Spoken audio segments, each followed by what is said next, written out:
Okay, welcome back to members of 121 Community Church in Grapevine, Texas, and our slight interruption to Bonhoeffer to take a look at this movie review. It's more of a movie analysis, but we're going to take a look at a very special film, Winter Light by INGMAR BERGMAN.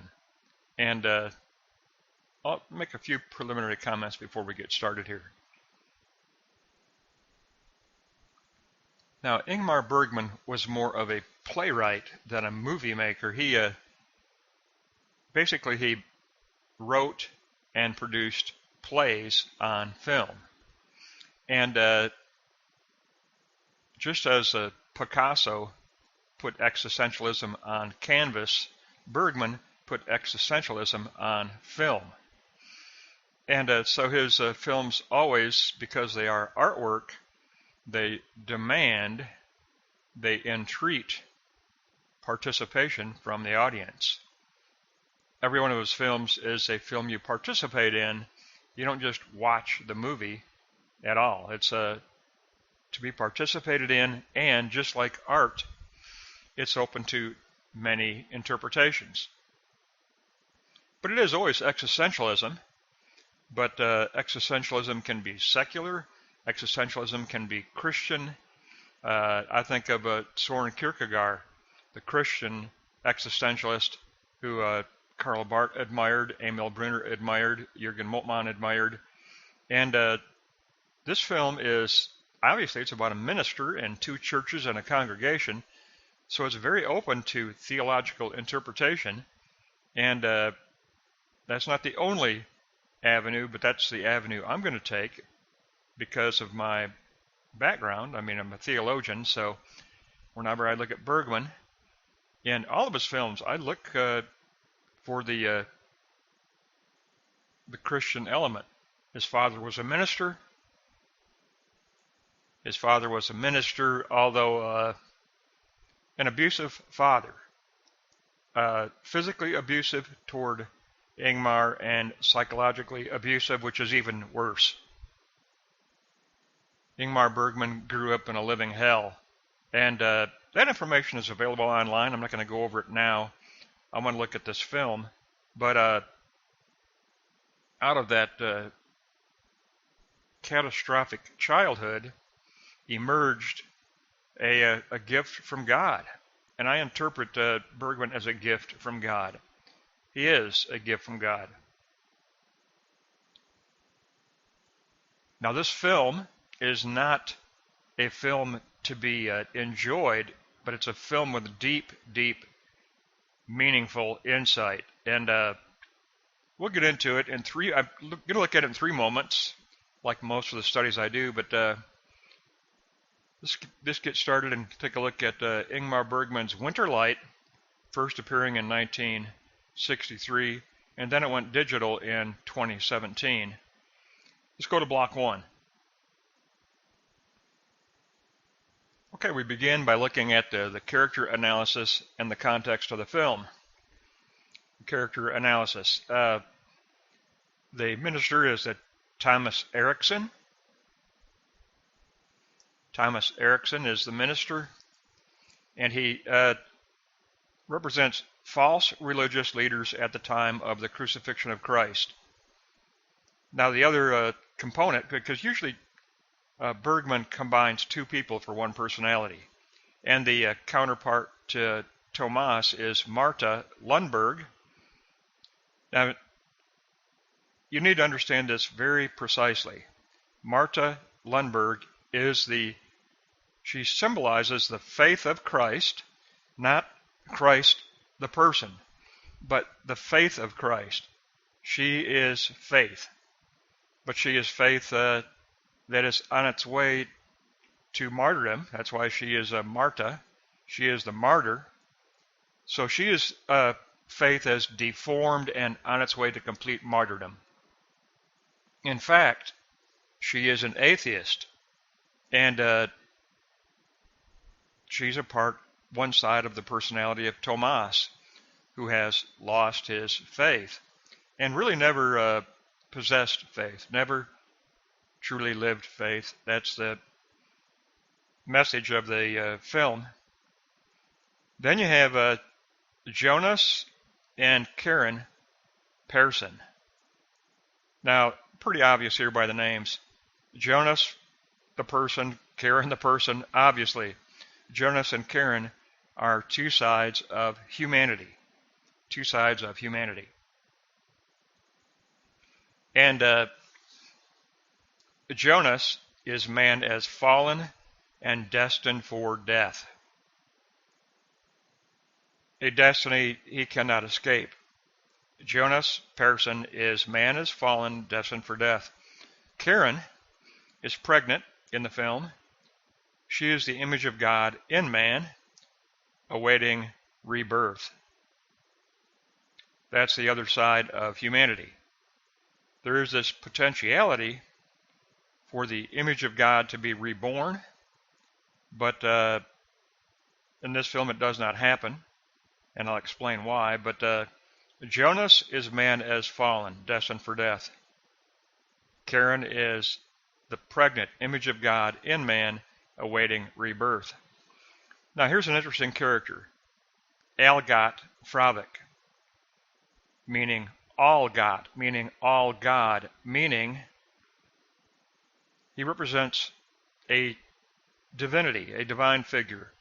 He represents an angel's present at the crucifixion. This film is all about the crucifixion, so every character must be considered within the context of the crucifixion. Algot represents the angels present at the crucifixion. Knut Aronson, the organist, represents fate, specifically after the fall, but he represents fate, always playing in the background. He is the organist. Now the context of the film, here you go. The context of the film, this film is about the crucifixion of Christ. Now, specifically, it is about the 3 hours of darkness, of abandonment from 12 p.m. to 3 p.m., the darkness that covered Golgotha, where Christ was crucified. The film opens at precisely 12 p.m. The final scene in the film is 3 p.m. The film spans 12 to 3 p.m. It represents darkness and abandonment and the loss of humanity. It represents the 3 hours of darkness and the abandonment of Christ on the cross. So it's not just crucifixion, but it's the deepest abandonment of the crucifixion is being represented in this film. And the film covers a period of 3 hours from 12 to 3. It is a play in 3 acts. We go from the church at Mitsunda, Act 1. The church at Mitsunda is Act 1.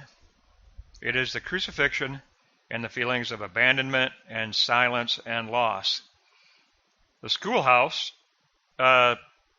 represents Act 2, the mocking of Christ on the cross by the false religious leaders. And then Act 3 is the church at Frostness, where it is declared it is finished. It represents death and the descent into Hades. And there is a closing prayer for the dead, for the spiritually dead, by Martha. And Thomas does speak of the coming glory of the Lord as a promised resurrection, but there's no resurrection in this film, okay? This film is negative all the way through. Every character is desperately broken. Every character is damaged. It's the only 2 characters that are really positive characters are Karen Pearson, the image of God as pregnant in humanity, and Algot, who is an angelic figure who represents the angels who were present at the crucifixion. But it is a play, and it's a play on film. It's in 3 acts. the church at Mitsunda, the schoolhouse, and the church at Frostness. It could easily be presented as a play on a stage. Easily, it could be done that way, because it is a play in 3 acts. Mitsunda, the schoolhouse, and Frostness. Now, let's go to block 2 and take a look at interpretation. Okay, now in interpretation, there are 3 interpretive moments in the film that are key interpretive moments. There are many interpretive moments, but I'm listing 3 key interpretive moments. We begin with the fall, spoken by the organist, Knut Aronson. It comes at the end of the film when he is speaking to Marta, and he says, looking back, this is really you get the interpretation at the end of the film, but he says, everything is in the grip of death and decay. We live in a fallen world. Everything is in the grip of death and decay, says Knut Aronson to Marta at the end of the film. So that's the opening theme of the film. And now number 2. All right, the second interpretive moment, the resultant condition of mankind, spoken by Karen Pearson to the minister at the beginning of the film, and she says, you see, we are feeling so lost. So you have the fallen world, you have the loss of humanity, and now block 2, note 3. And you have the answer to the condition of man spoken by Algot to the minister at the conclusion of the film, where he interprets the passion of Christ. And he interprets the passion of Christ to be the suffering of abandonment. He says, that must have been painful, his greatest hardship. Algot knows that our abandonment, our lostness, is answered in the Christ who suffered abandonment, the Christ who suffered abandonment for us. Algot gives the interpretation of how Christ and his crucifixion and suffering brings salvation. It comes from Algot, not from the false minister. So the interpretive moments I discern as the fall of the world, the resultant condition of man as lost, and the answer to the condition of man as lost by Algot, who interprets the passion of Christ as the answer to abandonment, as the answer.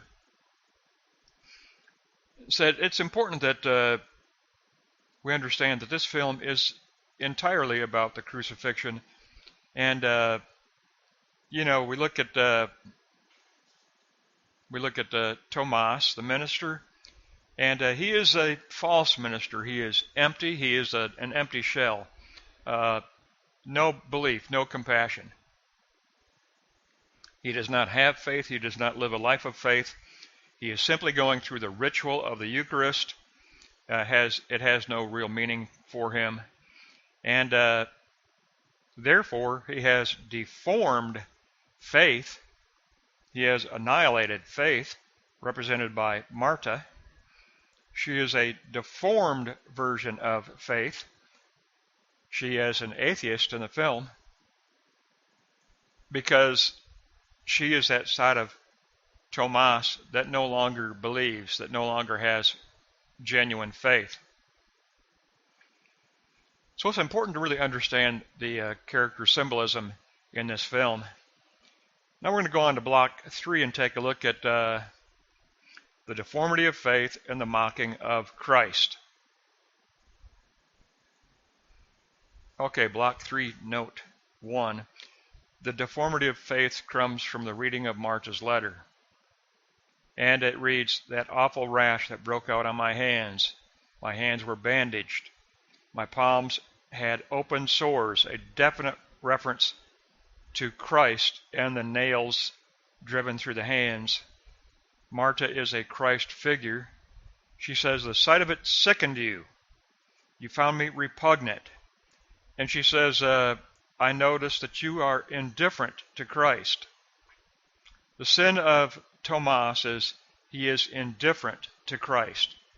He is not a true minister. He is indifferent to Christ, just like the false religious leaders were indifferent to Christ during his ministry, during the actual crucifixion. The false religious leaders at the time of Christ could not accept him, calling him demon-possessed, calling him against God, turning him into his opposite. They could not conceive of a crucified Christ with nails through his hands. He was mocked. He was rejected by the false leadership. He was mocked and he was rejected. Now let's take a look at note 2, the mocking of Christ. Okay. This takes place in the schoolroom by the false religious leader Thomas. Martha says, "You must not push me away. How can you be so blind?" Thomas says, "The real reason is that I do not want you. I do not want faith. I'm tired of your good advice. You force me to occupy myself with you. I want nothing to do with you." Thomas represents the mocking of Christ on the cross by the false religious leaders. He was mocked. And Thomas and the schoolhouse, this represents that mocking of Christ. Now from there, we obviously this is a death moment. We pass into the trip to the final setting, the church at Frostnoss, and to get there they cross some train tracks, and the train is pulling a cargo of large coffins. Obviously we're heading toward Hades. We're crossing the tracks of death. And after we cross the tracks of death with the train carrying large coffins, then we reach Frostnoss, and it is the descent into Hades and the prayer by Martha. So that just gives you an outline. I didn't want to do an exhaustive analysis here. I just wanted to give you enough so that you would recognize the character, symbolism, the interpretive framework, and realize that this is a film about 3 hours of darkness on Golgotha.